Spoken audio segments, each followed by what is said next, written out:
So we got a couple emails from people that didn't want to leave a name. Anonymous? That's a name. Thank you.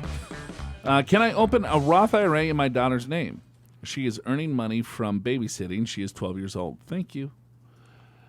Yeah, if she's got earned income. Yeah, she's going to have to report it, though. She's got to file a tax Because return. not everyone reports their Babysitting money. income.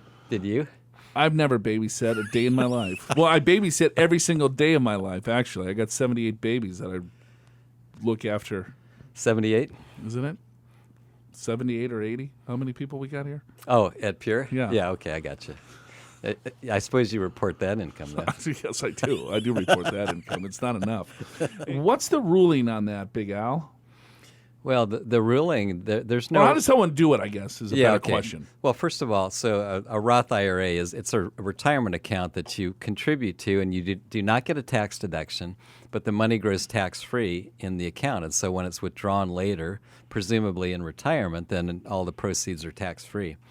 So there's no age limit. Somebody that's 12 and has babysitting income could open an account. They probably don't have the resources to do it, but grandma's thinking maybe she'll do it or mom will do it, whatever. And so in that particular case, yes, that can be done.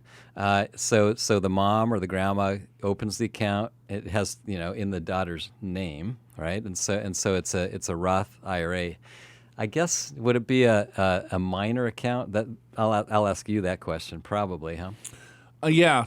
So a minor Roth account? I've never actually done one, but that seems like that's what it would be, probably. Yeah, we've done them a few times because we have that program 40 under 40. Yeah, right. And so we've had some custodial, I guess is what they're really called for the technical name. Okay, got it. But just from a legality or tax standpoint, is as long as there's earned income up to $5,500, right, she can contribute to $5,500, but she's got to prove that she made $5,500. So she's got to file a tax return, even though she probably is not going to pay tax on that $5,500 because the standard deduction is going to be more than that. Yeah, except she might have to pay self-employment tax on Absolutely. that. Yeah, which is part of it. So here's probably, and you just alluded to one of the keys here, because a lot of times when you're younger and you're doing babysitting, even though technically you're supposed to report it as income, does that happen? Not regularly. I'm just being honest here. Right? And so if you want to open up an IRA for your daughter, granddaughter, whatever, then they're going to have to file a tax return and show earned income for you then to contribute in a Roth IRA in their name.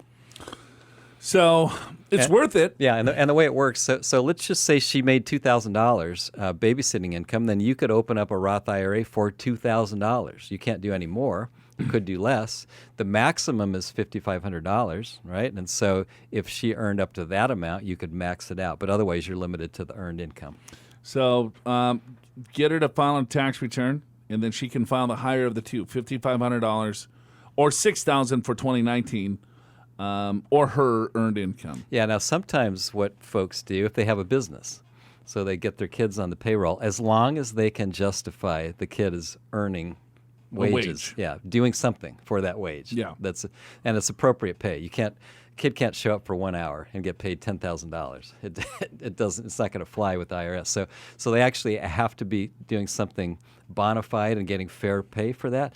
But once they do that, so it's income to the child who's in a low tax bracket. It's a deduction to you as the business owner, and now the child has earned income that you could open up a Roth account for them.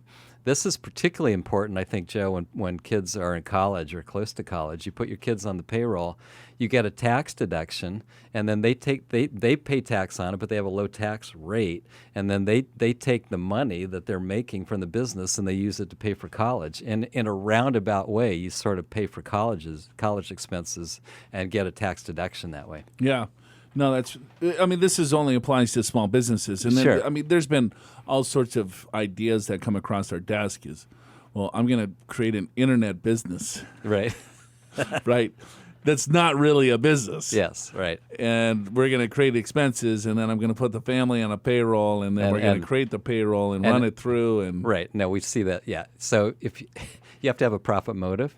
And the way to show a profit motive is actually to make some sales, right? So how many years, what's the leniency here for me being a really bad business owner? Right? Let's Well, say that- if I, yeah. hey, I started my business. Yeah. So what, 2 years? Yeah, a couple And then years. it's a hobby? Is Well, that the rule? It could be. So the rule is this: you're supposed to show a profit 3 out of 5 years. Otherwise, the hobby loss rules could come into play. But as a longtime CPA watching the IRS administer this rule, you could be a great business owner and lose money for 10 years because you're developing a technology, or like some of the drug companies that are trying to discover a new miracle drug. It may be 20 years before they actually make a profit. So that really is not so much the issue. The issue is that if you are not making a profit in 3 out of 5 years, you better be able to show that you have a business, right? In other words, it can't be, oh, I'm a coin collector and I'm going to make money selling coins, and 5 years go by and you never had a sale. That's what they're trying to get at. Right. Well, we have a client that does very well collecting buttons, Yeah, that's Right? true. You're right about that. you know? Yeah, It's so like, it can be done, and I mean, these are pretty rare buttons.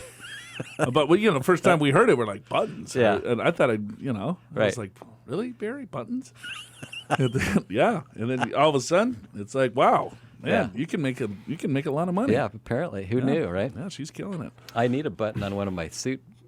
It broke. I need to color it. Well, that would be kind of cool because you could get a I very could get a really Might be cool a really button. expensive button. like Yeah. a $10,000 button, Yeah. big ass suit. I'd make her year. Yeah. It'll make you look like a D-hole.